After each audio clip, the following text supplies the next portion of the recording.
Welcome back to Have Roots Will Travel. My name is Lisa Elvin Stoltari, and I'm so thrilled that you're here. We are exploring Les Filles du Roi, Les Filles Mariées, which are the king's daughters and the founding mothers. And then we also are exploring Les Filles Mariées. This is that episode.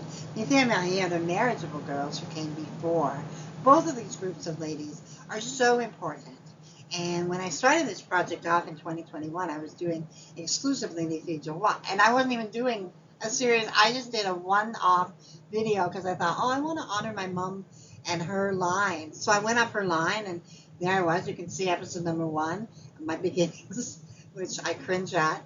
And then 1 turned into 2, and 2 turned into 10. And I just completed, I think, episode 324 or something like that of the Les Filles du Roi.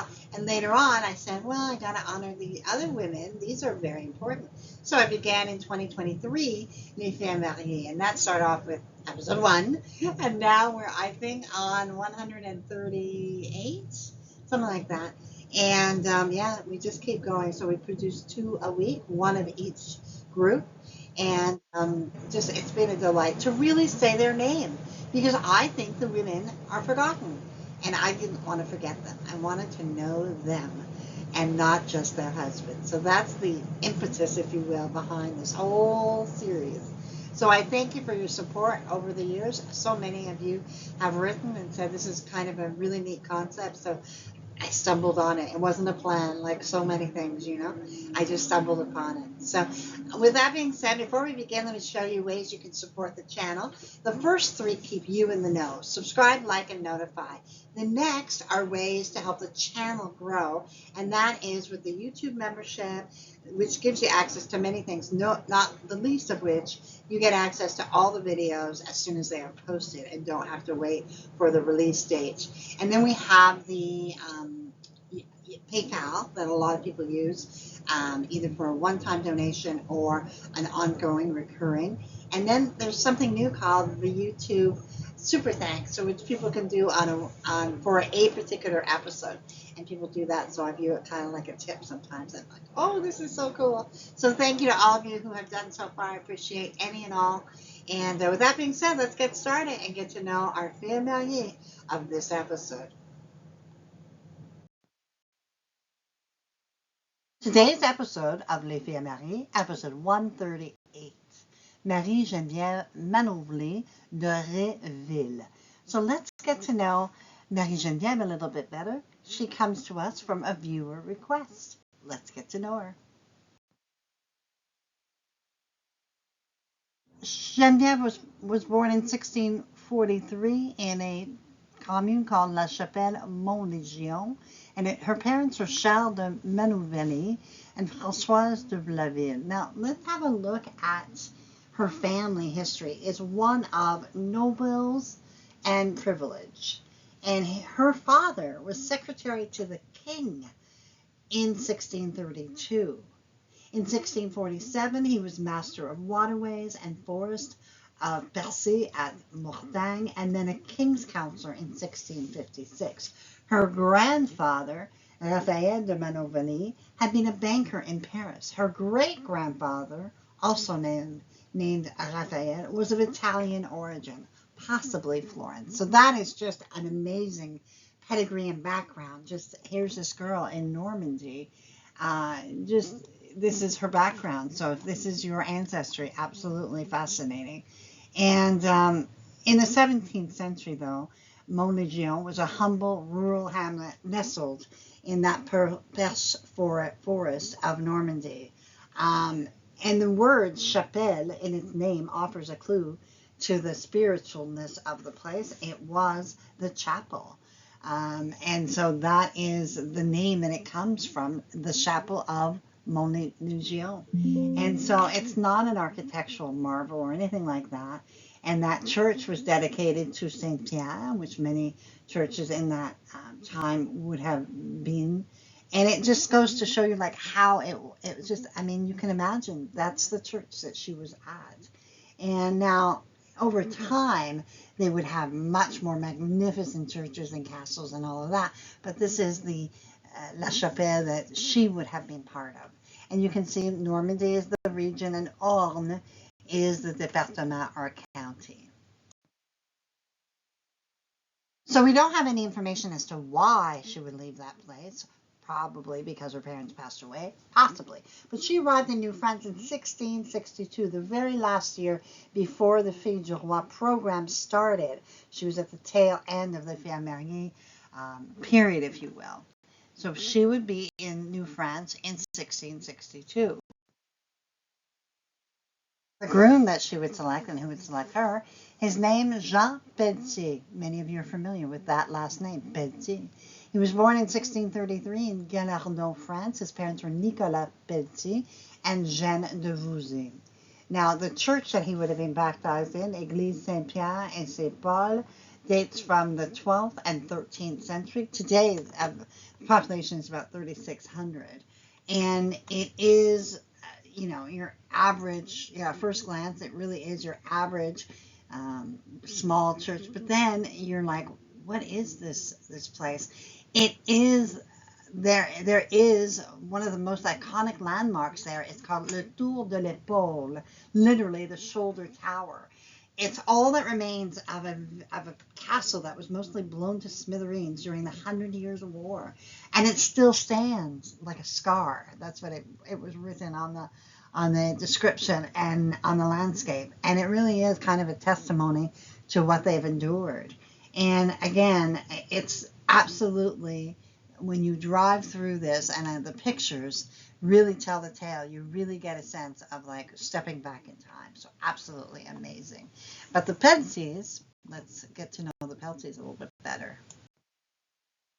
So the whole family, the Peltiers, arrived in New France around 1636 to 1641, depending upon the sources you use. What we know is that our subject François was but a baby when he made that trip to New France. His father, Nicolas, was a carpenter who worked on the Habitation de Québec, which was first created by Samuel Champlain in 1608. So that goes to show you that the links to New France and France were so big. So about 30 years before, his father had worked with Samuel to build that famous Habitation. By 1645, Nicolas was granted the land in Sillery, 50 arpents, which would be found on the route Saint-Xavier. He continued to build important buildings in New France, including the parts of the Notre-Dame de Québec Church and the Château de Saint-Louis, which was the first residence of the governor of New France. So, I mean, he really is coming. Here she is coming from this extraordinary family. And you know what? He's got some props too, So here we go, the merging of these two families. Very, very fascinating. And so on August 21st, 1662, Marie Genevieve and Jean were married at Sillery, but it was recorded as part of the Notre-Dame Church. Now, Sillery is now one of the boroughs of Quebec City, but for well over 3 centuries, it was its very own independent city. In 2002, Sillery, along with other smaller cities, was amalgamated into the larger region of Quebec City. I wanted to show you in the map below where you can see Sainte-Foy, Sillery, Cap-Rouge. A lot of these cities became amalgamated. All of these actually became the region that is now known as Quebec City. But Sillery was first established as Canada's first Indian reserve. It was first named Saint Joseph, and the money for establishing the first settlement was provided by none other than Noël Brulard de Sillery. Unfortunately, the native population fell victim to disease and other issues, and the reserve failed. The town was eventually renamed Sillery in honor of its benefactor, and will become an important player in Quebec's lumber industry. On the upper left of your screen is a picture of the riverfront, and I love to include this because this is what it looks like, and this is what it would have looked like even so, in the 1600s. So I love that. Now on the top right of your screen, you can see that this was the Maison des Jésuites, the Jesuits' house of Sillery, and a fort was created here in the mid 1600s and would have been present during their time. But the actual house was burned down twice, and this house dates from later on between 1703 and 1730, and it is a very, very impressive museum, which I have yet to visit. So it's, again, on my bucket list. Next time I visit. And then, of course, that is the phenomenal church that is there as well.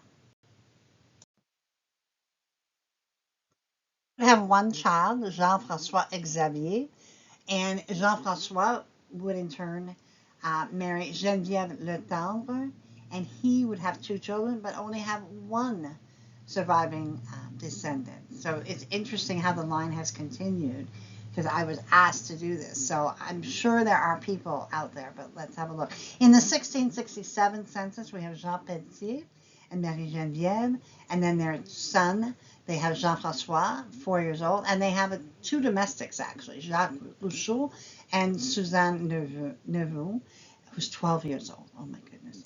They have two beasts, like two cattle or something, and 25 arpents valeurs. So about, remember, he's the son of a very, very prominent, pioneer. So he's got 25 arpents valeurs, and probably that's about 20 to 21 acres of land. Unfortunately, Marie Geneviève would die between 1670 and 1681. She would have been between 27 and 38 years of age, way too early. And this is just a tragedy. Now, that is why the descendants as of 1729 were only 20. So we'll have to see how that has emerged, because it is a Peltier line. So we'll just have to see how, and how many of you are related to this particular Peltier. So by the 1681 census, we find Jean, his son. He's also living with his mom, Jeanne de Voisy, who's now 70 years old. I don't know who François Tourmente is. Name rings a bell, but if anyone can assist, I'd love to find out if that's just a worker. I just feel like I know that name. And then we have two guns, deux bêtes cornes, which are two horned animals, goats or other, and 9 arpents valeurs, about 7 acres of land. And if this story can't get any sadder, here it is. On November 2nd, 1692, both Jean and his son were killed by the Indians in an attack. The Iroquois attacked his land, and they were both killed. This is such a sad story, because they just endured so much. And but this is the bravery of the people that came before us, you know. As befits such a famous family, we have l'Association des Familles Petit, very wonderful, wonderful research they've done. And Nicolas is actually my 8 times great uncle, and his brother François and sister Louise are my direct ancestors. So it was kind of neat to kind of explore this sideways glance at the Peltier family. For me, for some of you, it's your direct line. So this is absolutely a really wonderful website, and I posted the link for you in case you want to explore it a little bit more. So ends the story of Marie Geneviève. I mean, it was so sad. And the fact that this is a Peltier line is particularly interesting. So I can't wait to see the descendants that are part of this particular line. And really tragic. I mean, there she dies so young. And then, of course, her one son and husband also pass away in a tragic attack. And so there was one, and I kind of researched it. So I know it. I think generation 3 it starts growing. So I'm interested to know how it grew. So let me know if you are a descendant of this very, very brave woman. And we are so grateful she came and that she was able to, at least leave behind a legacy. We are grateful and we honor her memory. Thank you, Marie Geneviève. And with that being said, I thank my patrons, supporters, and subscribers. You are all so amazing, and I am ever so grateful that you are on this journey with me. So thank you, thank you, thank you. And with that being said, I will see you on the next episode of Les Filles à Marier. Until then, au revoir.